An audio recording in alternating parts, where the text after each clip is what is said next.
1861, París, el lugar y contexto donde nace Méliès. Creció en un ambiente próspero, en una familia dueña de una exitosa fábrica de calzados. Aunque se esperaba que siguiera los pasos de sus hermanos en el negocio familiar, la mente de George bullía con ideas y visiones mucho más coloridas que la suela de los zapatos. Desde muy joven, el arte y la fantasía, y sobre todo la magia del escenario, lo cautivaron. Se escapaba a los teatros parisinos, asistía a cada espectáculo de ilusionismo que podía y de forma autodidacta comenzó a desentrañar los secretos detrás de los trucos más elaborados. A los 27 años, su pasión lo llevó a Londres, donde tuvo la oportunidad de perfeccionar sus habilidades en el famoso Egyptian Hall, un epicentro de la magia. Allí no solo aprendió nuevas ilusiones, sino que también absorbió la meticulosa puesta en escena y la teatralidad que más tarde aplicaría a sus películas. Al regresar a París en 1868 y con parte de su herencia familiar, Méliès tomó una decisión audaz. En lugar de invertir en el lucrativo y seguro negocio de calzado, compró un teatro. Este teatro se convirtió en su santuario, su laboratorio personal. Aquí, Méliès no solo realizaba trucos clásicos como hacer desaparecer objetos o personas del escenario, sino que también diseñaba sus propias ilusiones mecánicas, dejando al público boquiabierto y sentando las bases de su futuro como maestro de la ilusión visual. Un par de años después, cuando Méliès cumplía los 34 años, hubo un evento que marcó un antes y un después en la vida de Méliès. En el Gran Café de París fue testigo de una demostración del cinematógrafo de los hermanos Lumière. Lo que vio en esa rudimentaria proyección, imágenes cotidianas como la salida de obreros de una fábrica o la llegada de un tren, fue mucho más que simple curiosidad técnica para él. Mientras la mayoría veía un mero registro de la realidad, Méliès vislumbró un potencial ilimitado para la fantasía. Quedó instantáneamente hipnotizado, no por lo que era, sino por lo que podría ser. Los Lumière, sin embargo, eran pragmáticos. Creían firmemente que su invento era una herramienta científica, una curiosidad sin futuro comercial, como decían ellos, destinada a desaparecer. Cuando Méliès, deslumbrado por la visión, les ofreció una fortuna, más de 10.000 francos, una suma considerable para la época, que serían unos $75.000 de la actualidad, para adquirir su máquina, la respuesta fue un rotundo no. Esta negativa, lejos de desanimarlo, encendió aún más su determinación. Si no podía comprar el cinematógrafo de los Lumière, crearía el suyo. Méliès, con ayuda de un ingeniero y basándose en el proyector de un inventor británico, modificó una cámara para que también pueda filmar. Este momento encapsula el espíritu de Méliès, el de un visionario audaz que se atreve a seguir su intuición, sin buscar la validación de la mayoría. En un mundo donde el cine era visto como un simple grabador de la realidad, Méliès soñó con convertirlo en un catalizador de sueños. Su apuesta no fue por el reconocimiento masivo inmediato, sino por la pura explotación de una idea, por la búsqueda de una nueva forma de hacer magia. Fue una apuesta al azar que, contra todo pronóstico, cambió el curso de la historia del cine. Méliès, con su nueva cámara, se lanzó a experimentar en las bulliciosas calles de París. La suerte o el destino intervino de la manera más inesperada.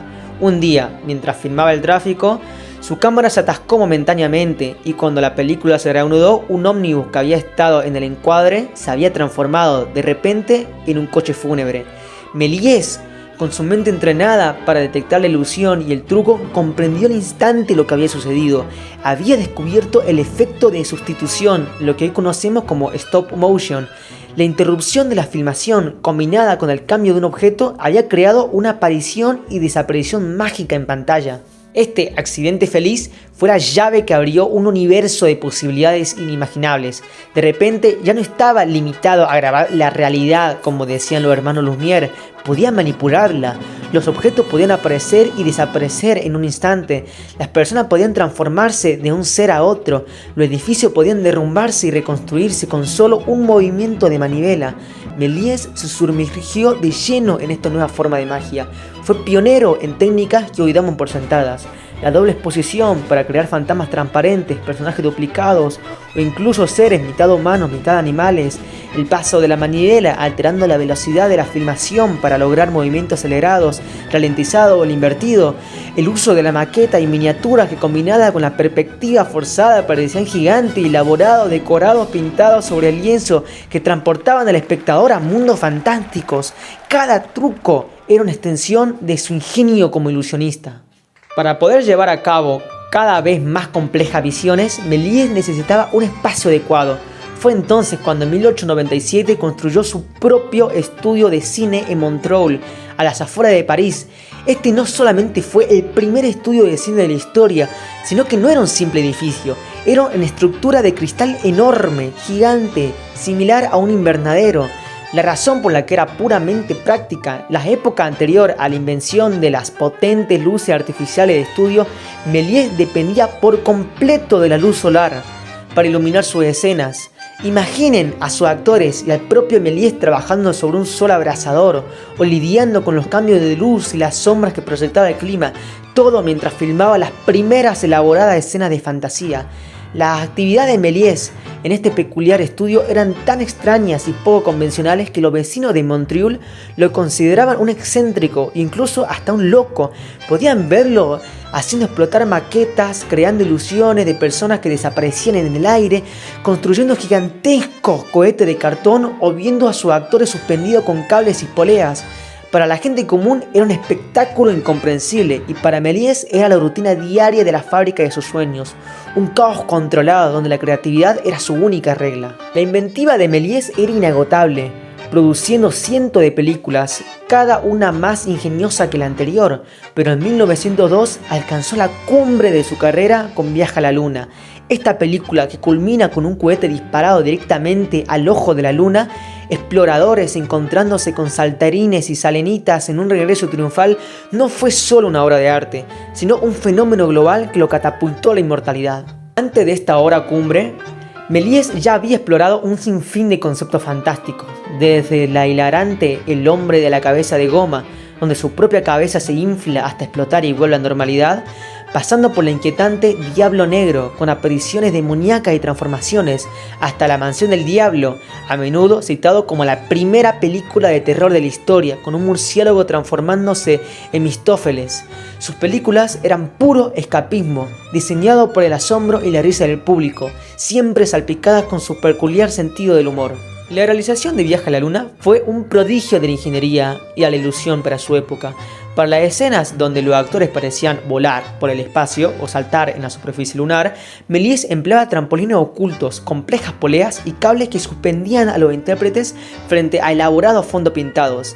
Imaginen a actores rebotando y colgando mientras él, con su inconfundible bigote retorcido y su sombrero de copa, les gritaba indicaciones para lograr los efectos deseados. Era una orquesta de ilusiones, una sinfonía de trucos visuales que, a pesar de los rudimentarios medios, lograba un resultado asombroso. Con Viaje a la Luna, Méliès no solo contó una historia, creó un hito, una experiencia cinematográfica que transportó al público a otro mundo y que inspiró a generaciones de cineastas a soñar más allá de lo visible. Sin embargo, la era mágica de Méliès no duraría para siempre. El mundo estaba cambiando a un ritmo vertiginoso. La Primera Guerra Mundial trajo consigo no solo penuria, sino un cambio drástico en la preferencia del público y en la industria cinematográfica. El cine de fantasía de Méliès, con su ingenio artesanal y sus trucos de cámara, empezó a parecer anticuado frente al auge de las grandes productoras estadounidenses, como las de Thomas Edison, que producían películas más largas, con narrativas más complejas y con métodos de producción industriales. Irónicamente, Edison fue uno de los que más pirateó las películas de Méliès, proyectándola en Estados Unidos sin pagarle un solo céntimo por derecho de autor, lo que contribuyó al declive financiero y la crisis de Méliès. La tragedia se profundizó durante la guerra. El celuloide de nitrato, el material inflamable de sus películas, era un recurso valioso para la industria bélica. Increíblemente, muchas de sus obras, que hoy son considerables tesoros del cine, fueron fundidas para extraer el nitrato y ser usadas en la fabricación de botas militares y tacones de zapatos. Es una de las pérdidas más dolorosas de la historia del cine. De las más de 500 películas que Méliès realizó en vida, solo unas cuantas sobrevivieron hasta hoy.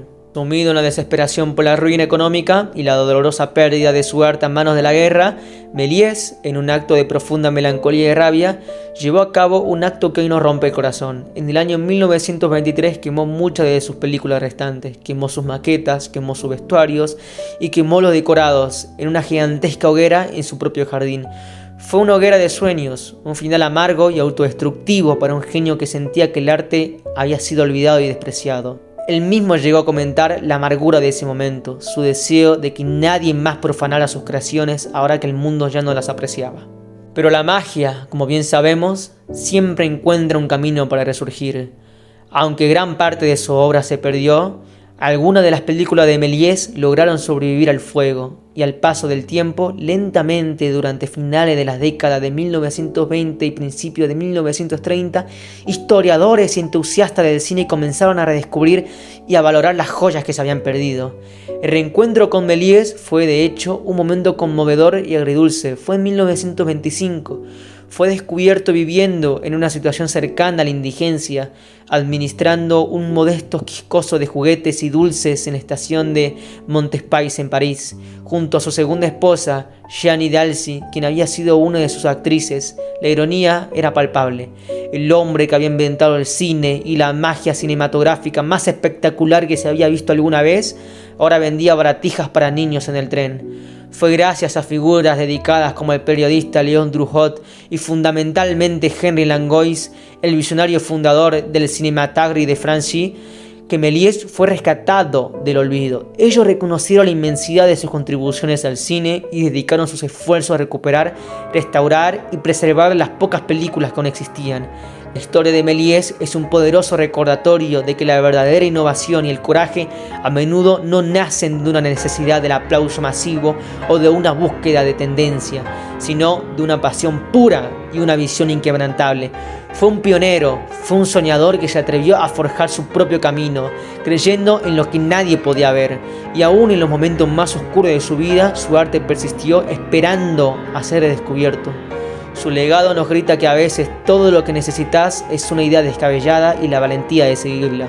Incluso aunque nadie más entienda lo que estás haciendo o que nadie siquiera pueda darle valor a lo que tenés, él probó suerte al azar, fue impulsado por una fascinación discreta pero inmensa. Georges Méliès, el ilusionista que transformó el cine en un viaje fantástico, finalmente recibió el reconocimiento que merecía en sus últimos años. Fue condecorado con la Legión de Honor francesa en 1931 y su obra fue celebrada en exposiciones y homenajes internacionales. Falleció 7 años después, pero su chispa mágica sigue iluminando el mundo del cine, recordándonos que el arte no es una ventana a la realidad, es una puerta a la imaginación, a la maravilla y a nuestros sueños más salvajes. Es por eso que valoro tanto a Méliès y es por eso que considero a Georges Méliès el verdadero padre del cine.